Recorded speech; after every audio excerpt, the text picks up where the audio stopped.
बहुजन सौरभ, बहुजनांच्या सामाजिक व सांस्कृतिक चळवळीचे मुखपत्र। नमस्ते, जय भीम। मैं एडवोकेट डॉक्टर सिद्धार्थ कामले, दैनिक बहुजन सौरभ का मुख्य संपादक। दैनिक बहुजन सौरभ मराठी में निकलता है महाराष्ट्र में और उसके पीडीएफ लाखों लोगों के पास में फ्री जाते हैं।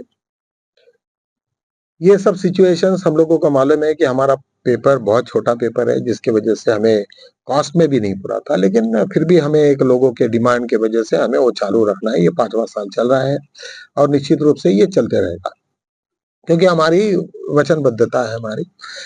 मित्रों, हम लोग क्यों ये पेपर क्यों निकालते हैं, सेकंडली वीडियो ये क्यों करते हैं? हमने किसी को नहीं बोला कि भाई हमें इसके थ्रू पैसे भेजो या फिर फॉरवर्ड करो। हमें कुछ चीजें दिखती है जो तुम लोगों के साथ में मुझे शेयर करने की इच्छा होती है। अभी परसों मैं पूरे वीडियो खंगाल रहा था और वहां से मुझे पता चला कि सभी वीडियो चैनल वालों ने पीटर नेवारो का जो स्टेटमेंट था वो उसको कहीं भी नहीं बताया। क्या है पीटर नेवारो का? ये पीटर नेवारो कौन है? पीटर नेवारो ये डोनाल्ड ट्रंप के सलाहकार है और उन्होंने ये इल्जाम लगाया कि यहाँ देश में ब्राह्मणवाद इतना जोरों से फल फूल रहा कि जो भी बेनिफिट मिल रहे हैं यहाँ पे वो सब क्या सब वो पेट्रोल की वजह से चालू हुआ। रशिया से हम लोग पेट्रोल लाते थे, रिफाइन करते थे और सस्ते भाव में लेके फिर महंगे भाव में हम बेचते थे, लेकिन पूरा पैसा अंबानी के गले में गया। तो कहने का मतलब यह है, उन्होंने काफी नाराज किया। तो उन्होंने कहा कि भाई जब इतना प्रॉफिट तुम एक आदमी को ले रहे हो, आज वही आदमी तुम लोगों को इतना प्रॉफिट और उसकी साला वेल्थ बढ़ रही।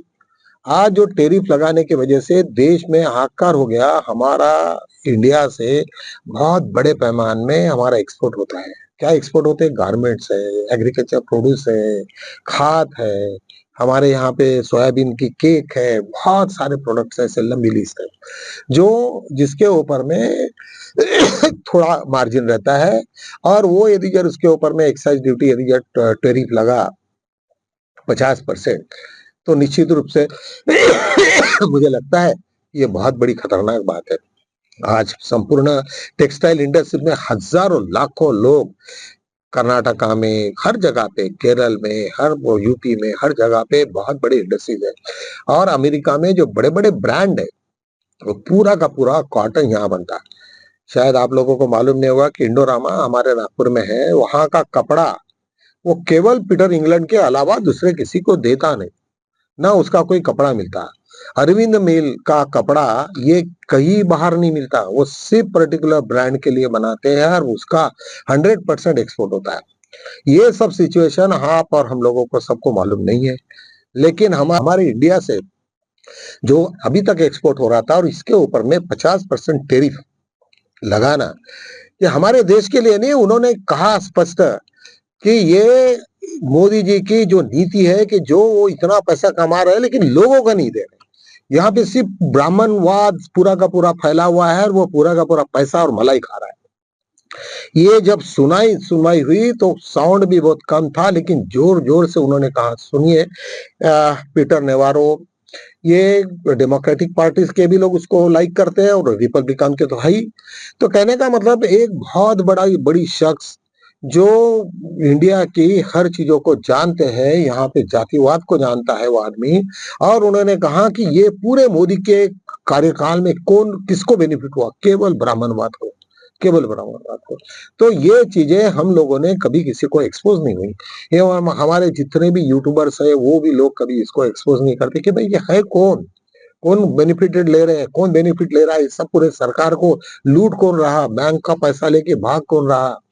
ये बैंक से हर चीजों को जो लूटमार चली है और मोदी के जमाने में ये संपूर्ण आरएसएस की जो नीति है, ऊपर में कुछ तो भी ढोल बताने का, लेकिन आरएसएस का जो एजेंडा है कि जो हमें पूरी पूंजीपति के हाथ में ये देश को देने का है, और जिस तरीका से मनुवादी वृत्ति लेके इस देश में जो काम चल रहे हैं लोग, तो उससे हमें निश्चित रूप से सावधान होना चाहिए। मित्रों, करके मुझे ऐसा लगता है कि हम लोगों के लिए ये बाकी कोई गौन है बातें कि भाई वो क्या हुआ। अभी जीएसटी, इतने दिनों से हम लोगों ने जीएसटी छोटी छोटी चीजों में, टूथब्रश से लेके तो हर चीज या टूथपेस्ट से लेके हमने वहां पे 18% जीएसटी दी है। जब राहुल गांधी कह रहे थे कि भाई तुम्हें ये 2 ही टैक्स होने चाहिए, 5 और 18, एक पूरे के पूरे एग्रीकल्चर कमोडिटी हो या तुम्हारे डे टू डे नीड्स के है उसको 5% लगा जीएसटी, हमें कोई दिक्कत नहीं है। लेकिन 18, 20, 28 यहाँ तक गए थे। लेकिन वो पूरे के पूरे परसों के दिन में जिस तरीका से जीएसटी का ये हुआ, अभी नई नीति आ गई तो अभी वो उनको याद आए कि मनमोहन सिंह ने जो कहा था वही ठीक था। अरे तुमने इतना पैसा कमा के उसको बाहर देशों में भेजने का और दुनिया भर का साम्राज्य निर्माण करने का तुमने कोशिश किया है अडानी और अंबानी को और बाकी बिजनेसमैन जिन जिन लोगों ने इलेक्ट्रल बॉन्ड के लिए ऊपर में पैसा खर्चा किया और हजारों के तादाद में हो गए। ये सब छोड़ के जिस तरीका से तुम्हारी नीति चल रही थी वो निश्चित रूप से काफी गंभीर थी। एमेटकराइट होने की वजह से, हम बुद्ध के अनुयायी होने की वजह से हमें ये सब चीजें मालूम होनी चाहिए कि इनकी जड़ें केवल एंड केवल जाति के ऊपर में है। उनका जातीयवाद अभी तक होगा नहीं और तुम्हें और हमारे बीच में जितने भी स्लीपर सेल आज पैदा हो गए जो इनडायरेक्टली डायरेक्टली बीजेपी के साथ जुड़े हैं, इन लोगों को के बारे में हम लोगों ने थोड़े जागरूक रहना चाहिए और कभी ना कभी इन लोगों से जितनी दूरी बना के रखोगे उतनी दूरी शायद हम लोगों के लिए ज्यादा यूजफुल रहेगा। वो इनके नाम लेने की जरूरत नहीं तो फिर कल मेरे को फिर दोबारा कहेंगे कि भाई पर्टिकुलर इसको टारगेट करते हैं। आप लोगों को सबको मालूम है बीजेपी के स्लीपर सेल कौन कौन है हमारे यहाँ। बड़ी बड़ी पॉलिटिकल पार्टियां है, दिखने को तो बहुत बाबा साहब के नाम पे ऐसा लगता है कि उनके आंग में बाबा साहब आ गए और वो वैसी ही बात कर रहे हैं, लेकिन बेवकूफ वो लोगों को ये नहीं मालूम कि उनकी नीति किन लोगों के साथ में है, सब पूंजीपति वालों के साथ में है। खैर ये छोड़िए, लेकिन आज एक बहुत बड़ी एक सुप्रीम कोर्ट से एक राहत जैसे ये हुई कि सुप्रीम कोर्ट ने जो चीफ इलेक्शन कमीशन को जिस तरीका से ये किया कि कुछ नहीं, तुम्हारा जो 1 तारीख का जो बंद है वो खत्म है, आखिरी के दिन तक जब तक तुम्हारी ये एक्सरसाइज कंप्लीट होती नहीं, तुम सब लोगों को वोट डालने का तुमका अधिकार, जब तक तुम ये नहीं करते तब तक कोई इलेक्शन और आगे की कोई बात नहीं चलेगी। इस तरीका से आज सुप्रीम कोर्ट ने जब ये लगाई, मुहर लगाई, तो निश्चित रूप से चीफ इलेक्शन कमीशन को भी थोड़ा झटका बैठा, काफी बड़े जोर का झटका बैठा। और मैंने कहा कल भी कि ज्ञानेश कुमार गुप्ता जी अभी ये 3-4 दिन से कहाँ गायब हो गए, इसका कोई अंदाजा नहीं शायद। दूसरा, गवर्नमेंट के सामने में अभी जो प्रेसिडेंट का और डिप्टी वाइस प्रेसिडेंट का जो इलेक्शन है उसका काफी टेंशन है, अलग अलग लोगों की वजह से अलग अलग ये कर रहे हैं। अभी ये बड़ा पेच है, सबको लग रहा है कि आरएसएस को कि भाई हमारे हाथ से सत्ता नहीं जानी चाहिए, मोदी गया तो चलता, शाह गया तो चलता, लेकिन किसी न किसी हालत से हम लोगों ने उसमें जुड़े रहना चाहिए। शायद हो सकता है कि आरएसएस ने बहुत कुछ कोशिश भी कर रहे होंगे थ्रू गडकरी कि भाई तुम लोगों से मिलो और हो सके तो ये सत्ता को और जिस तरीका से हुआ उसको शांत करो। जिस तरीका से वोट चोरी का मामला पूरे देश में आग जैसा फैला हुआ है, इससे डरी है सरकार कि ये बहुत ज्यादा यदि हम पकड़े जाएंगे तो हमारे लाखों लोग जेल में जाएंगे, ये भी उनको अंदाज है। लेकिन राहुल गांधी ने दोनों का भी नाम लेने से बिल्कुल ये नहीं रहे कि वो बीजेपी और आरएसएस का एक साथ नाम लेते हैं। इसका ही मतलब है कि बीजेपी का, आरएसएस का, ये दोनों भी है। अभी हम लोग बार बार पूरे जितने भी यूट्यूब चैनल वाले हैं सब के सब बस एक ही टारगेट लगा के बैठे हैं, बीजेपी बीजेपी बीजेपी। अरे बीजेपी को खून देने वाले, वो लाल किले से आवाज निकालने वाले सब आरएसएस के लोग हैं। तुम्हारा मेन दुश्मन बीजेपी नहीं है। बीजेपी में बहुत अच्छे लोग भी है, बहुत सारे एमपी तुम्हारे फेवरेबल है, तुम्हारे लोग हैं, लेकिन जिस तरीका से उनको ऑपरेट किया जाता है, ब्यूरोक्रेसी को जो ऑपरेट करते हैं वो केवल एंड केवल आरएसएस के लोग हैं। ये सब लोगों को मालूम है, इसमें कोई ये नहीं है। सभी यूट्यूब्स के थ्रू यदि जरा आपने देखोगे तो यही सब तुम्हें देखने को मिलेगा। तो निश्चित रूप से तुम लोगों को ये सब चीजों को ध्यान में रहना चाहिए। और जिस तरीका से जगन मोहन रेड्डी का जो जिस तरीका से खेल किया उन्होंने और जिसकी वजह से नायडू जी नाराज हो गए और ये सब हो रहा, और मैंने तो बार बार कह रहा हूँ कि बगैर नायडू के रेड्डी जी खड़े नहीं होते। और निश्चित रूप से सभी लोगों को ये मालूम पड़ा कि बीजेपी में बहुत बड़ी एक रिफ्ट हो रही है। ये नेचर का नियम है, एक आधा आदमी दबा के कितना देर तक रखेगा दबे कर, क्योंकि ये तो मालूम है उनका सिर्फ 3-4 साल है, उसके बाद में वो तो कुछ उसका लड़का तो है ही नहीं कि वो उसके बगैर होगा नहीं। वो तो वैसे भी जो आपको मालूम है कि कॉन्स्टिट्यूशनल क्लब में जिस तरीका से हालत किए, और ये भी ये है कि वो बीजेपी के का अध्यक्ष नहीं है, बीजेपी का अध्यक्ष तो हुआ ही नहीं, लेकिन बीजेपी के द्वारा मोदी जी को अभी तक रिकॉग्निशन नहीं था, अभी उनकी कोई मीटिंग ही नहीं हुई, केवल एनडीए के इसमें मीटिंग हो गई। इसका मतलब कि वो डरे हुए हैं अंदर से, और डरने वाला भी कब तक डरेगा ना, डरने की भी एक सीमा होती है। तो निश्चित रूप से ये सब सिचुएशंस को देखते हुए हमें ये मालूम होना चाहिए कि जो भी कुछ हो रहा है वो हमारे इसमें हमारे फायदे का ही होगा, अभी जो भी होगा, क्योंकि जो पीक पीरियड है, जो जितना भी हमको एक्सप्लॉइट करने का सिचुएशन था, वो पूरा राहुल गांधी ने एक्सपोज किया है, जिसके वजह से पूरी आरएसएस और बीजेपी भोंकला गई है, और उनको लगता है कि शायद हमारे बुरे दिन एक बार के चालू हो जाएंगे। एक मित्रों, और एक जो जिस अंबानी ने इतना सारा प्रॉफिट मिलाया, और उसमें बहुत सारे कुछ सिचुएशन है। अभी अभी मिसेस अंबानी और मुकेश अंबानी, ये दोनों अमेरिका जा रहे थे, लेकिन तुरंत उनको कुछ शायद सिग्नल आए होंगे कि तुम रुक जाओ, जाओ मत। अभी इधर से जिस तरीका से इन लोगों ने चाइना में जाके मोदी जी ने कांग्रेस और ये यूएस के साथ में, अमेरिका के साथ में पंगे ले लिया, वहां से भी उनको लताड़ पड़ी, और अभी फिर वही जाना है। हमारी इंडस्ट्रीज रुकी है, इंडस्ट्रीज वो सभी की है, और उसमें यही नहीं तो जितने भी इंडस्ट्रियलिस्ट है वो सबको मालूम है कौन कास्ट के लोग हैं, क्या सब हायर कास्ट के हाथ में पूरी हमारी इकोनॉमी है। तो निश्चित रूप से वो लोग भी अंदर से प्रेशर मार रहे होंगे कि ये क्या करेंगे, इधर जीएसटी भरे और क्या करें। तो निश्चित रूप से कुछ ना कुछ बैलेंस करने के लिए मेरे ख्याल से वो आज जो जीएसटी का उन्होंने लिया कि कम से कम 28% तक का जो टेरिफ था, वो 28 से घट के 12% आया।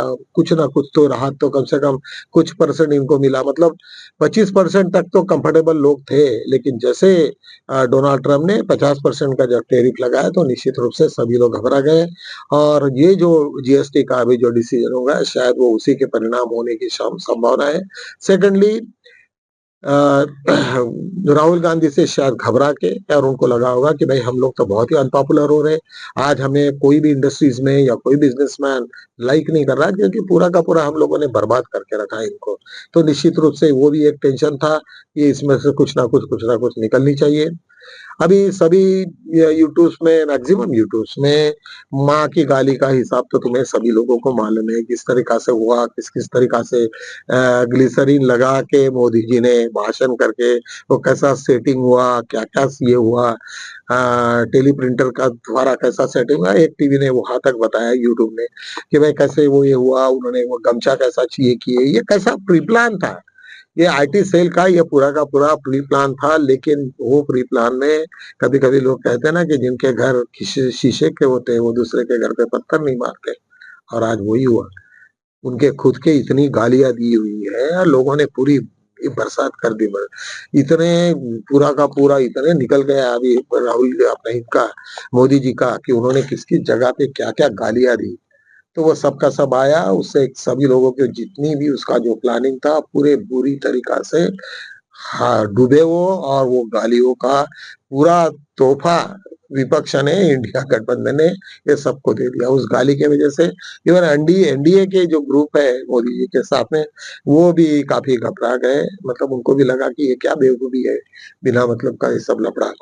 सेकंडली, महाराष्ट्र का एक ही ये है कि जरांगे पाटिल ने कुछ बीमार हो गए, वो हर वक्त का नाटक था। मैं तो बार बार कह रहा हूँ कि मराठा को उन्होंने कुंडी बनाने का, और उसके वजह से कुंडियों का रिजर्वेशन कम करने का, आज के सिचुएशन में मित्रों, तो मैं एक बात को बड़े ध्यान से मैं आपको प्रश्न ही पूछ रहा हूँ कि आज के स्थिति में मराठा किन की सीटें खा रहा है।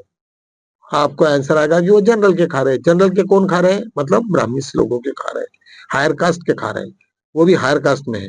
तो उनको जब तक वो उनको नीचे में नहीं डालेंगे, कुंडी में नहीं डालेंगे, तो वो तो रिजर्वेशन का से हटा देंगे, क्योंकि इन लोगों ने तो पूरी पॉलिसी बदल दी। एससी एसटी के रिजर्वेशन में Indira Sahni versus union of India ने स्पष्ट किया, 9 बेंच के जज ने, उससे तो ऊपर हुआ ही नहीं, कोई कायदा ही नहीं है। उन्होंने स्पष्ट किया कि एससी एसटी के लोग जनरल से कॉम्पीट कर सकते हैं, लेकिन हमारे लोग बेवकूफ हैं, हमें मालूम नहीं, और नहीं मालूम होने की वजह से ये सब तकलीफें हैं। अभी मैंने कुछ इनकम टैक्स डिपार्टमेंट के, मेरे पास में 30-35 केसेस थे, और वही पॉइंट्स को हमने लिए कि भाई Indira Sahni versus union of India ने एससी एसटी को कहा कि तुम जनरल में सब जनों को कॉम्पीट कर सकते हो, और इनके इनकम टैक्स डिपार्टमेंट में सभी लोग ऊपर में गए। और कुछ दिनों के बाद में वो कुछ ब्राह्मणवादी लोगों ने ऊपर उनको और नीचे ये डिग्रेडेड किया था, कई लोगों को बहुत नुकसान हुआ, फिर बाद में उसको रिस्टोर हुआ। वो केस मैंने हैंडल की करके मुझे मालूम है कि हमने क्या करना चाहिए क्या नहीं करना चाहिए। तो चलो हम वह काफी मतलब मेरा मेरा प्रयास रहता है कि 10 से 12 मिनट के अंदर में हमारा वीडियो खत्म होना चाहिए, क्योंकि लोगों में भी बाकी भी वीडियोस भी देखने के रहते हैं। करके मैं आज यहीं विराम लेता हूँ, कल मिलेंगे, तब तक के लिए जय जी।